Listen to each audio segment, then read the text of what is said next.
Hello, friends. I just like to say how to do a PhD in few minutes. It's very easy process if you follow a technical or a simple guidance that I am saying in few minutes. Uh, Doing PhD is sometimes daunting for some people, but as long as you know certain principles and certain skills, certain guidelines that you follow, it would make the life very simple and easy. First, have you got something original? Have you got something new to discover or something that you assume there is a possibility in the area where you have done your MA studies? For example, if you have done religion or technology or theology or science or physics or even history. If you have done an MA postgraduate studies, you might have already come across the literature and the methodology. But at PhD level, in the area where you are already holding a postgraduate degree, you would kind of assume that it's a kind of either a solution or a problem or something new that no one has discovered or no one has highlighted. But it should not be a practical solution to a practical problem. It can be application related. But I think the basic question is, have you got something new to think or new to find, discover, either from the people or from the literature? Now, coming back to literature, that is where the second step comes. The second step is, do you know the gap of knowledge in the literature that you are aware of? For example, at a postgraduate level, you might have done something related to development or social development, where you think that the much of these development studies highlight freedom or individual related areas, whereas you think there can be something communal as well as individual, a balanced thinking in some contexts where communal means the community based or the relationship based development, participatory. This is something interesting because you need to be aware of the literature, possibly within your context, even the global context, that should be as wide as possible. You collect the literature through a lot of research materials like Atla or even Google, and you can search the publications and read a synthesis of them or even read the original material to know some areas where there is a gap of knowledge. And the gap of knowledge means also that they are not able to either identify the problem or they are not able to provide a solution to the problem. So the first point is, what is your original contribution? What are you thinking that you are going to discover something new that will contribute to this gap of knowledge? That is where we need to discover the gap of knowledge. The gap is basically doing the literature review.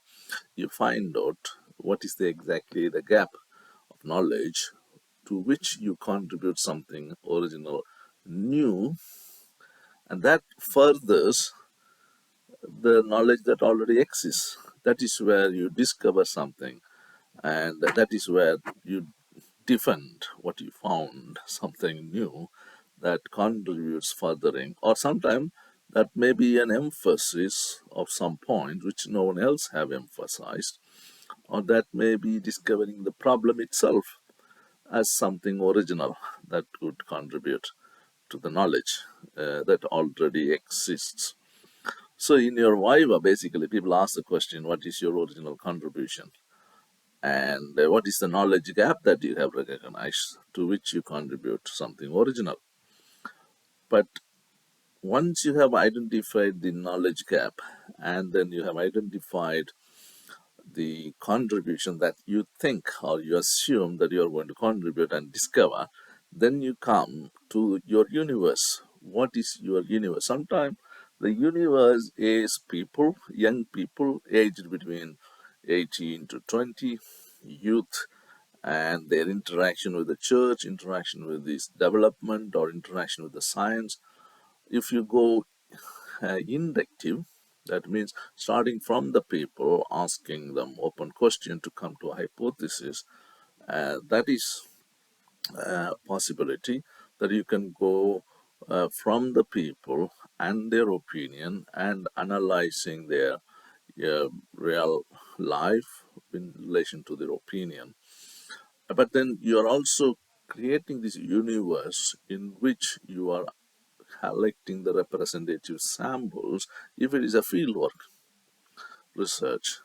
Means, for example, if you live in a country in Africa, say Uganda, maybe you are living within a particular district or particular county or particular diocese in which you can take these young people and even among selected churches, an urban and a rural, and a rich church and a poor church, or a kind of diverse variables, what we call it, which you can use to have a representative sample that you can draw to study these samples. Samples means the people and their opinions and their behavior in relation to that. You can use multiple methods, and that is where the method comes. You need to identify the method using which you are discovering a hypothesis or discovering something new that you can bring as a hypothesis to that gap of knowledge.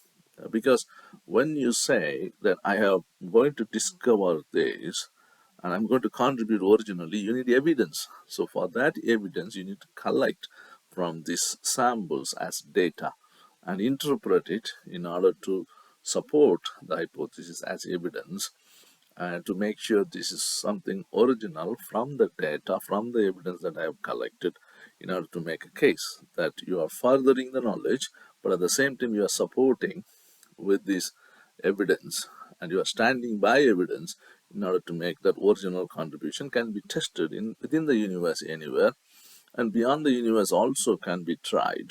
So the universe should be limited and narrowed to a particular place, so that the universe sometimes can be like Paul's letter, sometimes it can be Corinthians, or sometimes it can be Ephesians, or if you are going to particular uh, literature, Philo as a literature, or even you can go as a um, Marxist theoretical framework.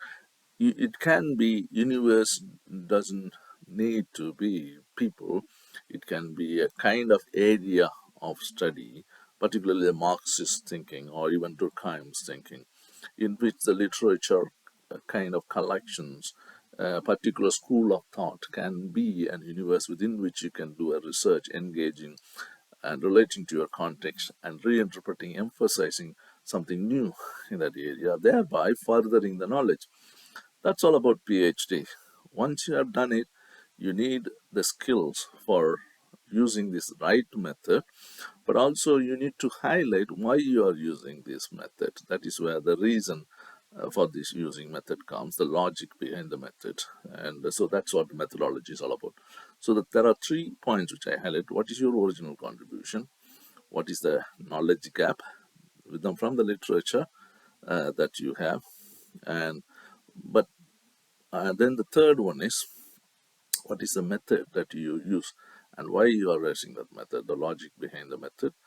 And then you actually use the method to collect the evidence of the samples and representative samples, either through one of the method like interview or questionnaire or participant observation.